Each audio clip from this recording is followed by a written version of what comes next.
안녕하세요. 김수진입니다. 오늘 같은 내일, 내일 같은 모레. 아이들 말로 쏘쏘, 그냥. 혹시 여러분들 일상이 따분하다고 느껴보신 적 없으세요? 오늘은 그 일상의 따분함에 대해서 여러분과 함께 이야기 나누어 보려고 하거든요. 우리 먼저 책 속으로 한번 들어가 볼게요. Be happy. 47쪽입니다. 사무실에서, 학교에서, 가정에서 무슨 일을 하든지 당신은 따분하기만 합니다. 날마다 똑같은 일이 반복되고 있습니다. 당신은 더 이상 참지 못하고 비명을 지릅니다. 정말 너무 따분해. 업무가 끝나 집을 돌아와도 따분한 일상은 조금도 달라지지 않습니다. 집안을 청소하고 저녁을 차리고 텔레비전을 보고 너무나 똑같은 일상이 너무나 똑같은 방식으로 당신을 기다리고 있습니다. 당신은 정말이지 따분해서 견딜 수가 없습니다. 우편물이라고는 온통 광고지뿐이고 배우자나 가족은 늘 그저 그런 모습입니다. 당신은 우울한 기분으로 잠자리에 들면서 생각합니다. 과연 이게 삶의 전부일까? 그러나 이런 속마음을 누구에게도 털어놓지 않습니다. 이야기를 했을 때의 반응을 짐작할 수 있기 때문입니다. 도대체 뭐가 문제라고 그렇게 불평하는 건데? 나는 바빠서 미칠 지경이라고. 단 하루라도 좀 따분해 봤으면 좋겠다고. 따분하다고? 아이고, 마침 잘 됐네. 나는 할 일이 태산인데 그래 심심하면 빨리 온나? 내 일 좀 도와도. 자, 어서 가자고. 따분하지 않게 해줄게. 그러나 이런 대답들은 완전히 핵심을 비켜가고 있는 것입니다. 따분한 이유가 할 일이 없어서나 시간이 남아 돌아서가 아니니까요. 당신도 언제나 업무 과정에 시달리고 있잖아요. 할 일이 너무 많아 하루하루가 정신없이 흘러갑니다. 하지만 그렇다고 삶이 재미있는 것은 아니죠. 당신은 바쁘지만 몹시 따분합니다. 물론 당신도 따분함에서 벗어나기 위해 노력하지 않는 것은 아닙니다. 계속 바쁘게 움직이고 재미있는 일이 없나 주위를 둘러보고 간혹 열심히 일에 매달린 순간은 따분하다는 생각이 들지 않기도 합니다.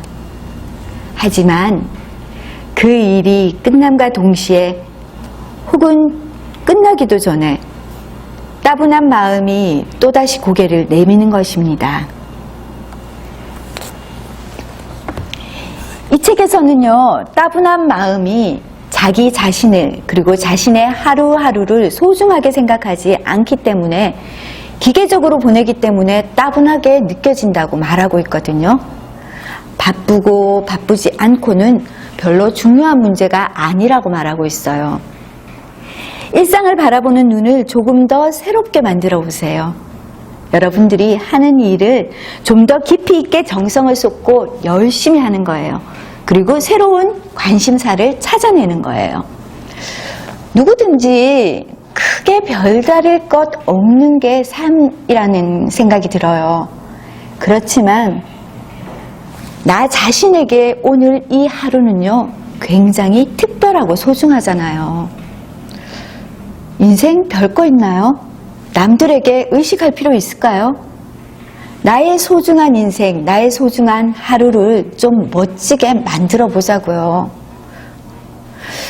따분하다고 생각된다고 해서 결혼을 했는데 애인을 가진다거나 다시 결혼을 할 수도 없고 남편을 바꿀 수도 없어요.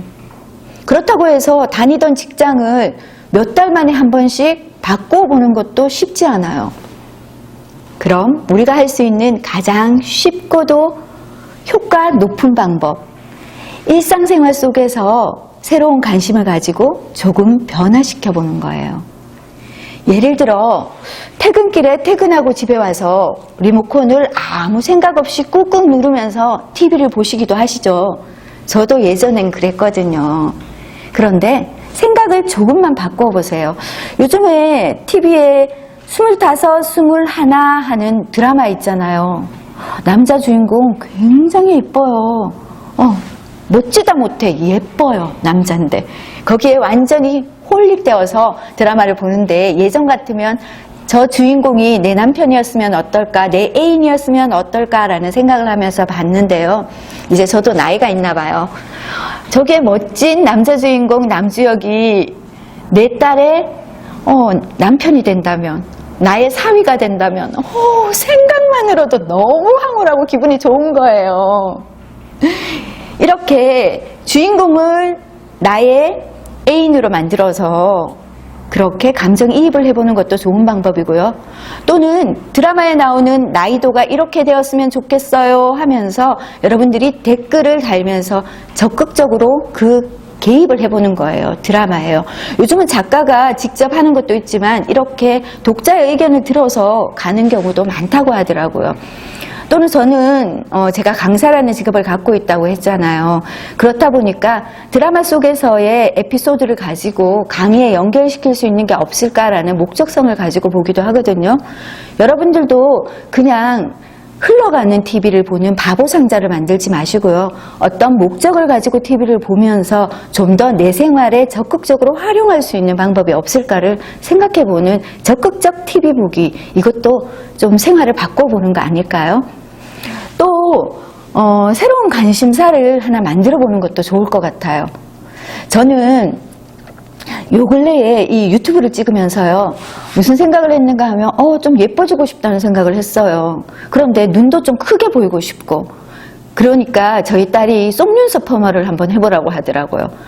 눈에 이렇게 찝는 거 있죠. 그걸로 찝다 보면 왜 눈두덩이 다 찝고, 또 마스카라 이렇게 올리다 보면 나중에 여기에 꺼멓게 다 묻어서, 그죠? 눈도 잘 비비다 보니까 그런 경험이 있어서 저는 예식할 때 빼고는 한 번도 마스카라를 올려본 경험이 없었거든요. 그랬는데 이렇게 딸의 추천으로 속눈썹 퍼머라는 걸 한번 해봤어요. 시술 시간도 얼마 안 걸리더라고요. 그리고 금액도 크게 부담스러운 금액이 아니었어요. 이렇게 속눈썹 펌을 하고 나니까 정말 마스카라로 그냥 싹싹 올리기만 하면 샥 올라가는 걸 느낄 수 있었거든요. 그런데 이 경험을 하고 나니까 정말 좋았던 거는요, 내가 좀 예뻐진 것 같고 눈도 좀 커진 것 같은 느낌? 그러면서 그냥 자존감이 업업 되는 거예요. 나의 이 작은 변화가요, 나를 키워주는 것 같았어요. 좀 더 활력이 생기는 것 같았고요. 이런 경험 여러분들도 한번 해보셨으면 좋겠어요. 또 일상생활 속에서 많은 돈을 들이지 않더라도 우리 왜 내가 좋아하는 커피를 담아 먹을 수 있는 작은 찻잔 한 잔 사는 것도 괜찮을 것 같아요. 요즘은 왜 저렴하게 모던하우스나 다이소 같은 데 가면 계절을 겨냥해서 만든 상품들이 굉장히 많잖아요. 그런 거 나를 위해서 컵 하나 사서 좋아하는 커피 담으셔서 여유를 만끽하는 이런 것도 따분함을 해소시킬 수 있는 하나의 방법 아닐까 싶은데요. 지금 여러분들이 따분하다, 어떡하지 하고 생각하는 거는요, 아마 여러분 자신이 그냥 방치해두고 있어서 그런 거 아닌가 싶거든요. 이런 따분하다, 뭔가 새로운 게 없을까라는 생각이 들면 벌떡 일어나세요. 그리고 툴툴 털고요, 여러분들의 생각을 한번 바꿔보는 거예요. 어떻게 해요? 일상에서 새로운 관심거리를 찾아보는 거예요. 그리고 조금씩 변화시키는 거예요. 내 인생 다시는 돌아오지 않아요. 여러분의 인생이 얼마나 소중하고 즐거운 것인지 여러분은 발견할 수 있을 거예요. 날마다 수진과 함께 일상의 작은 변화를 통해서 여러분이 행복을 찾으셨으면 좋겠어요. 따분함은 저기 버리시고요. 여러분의 행복한 삶을 응원합니다. 김수진이었습니다.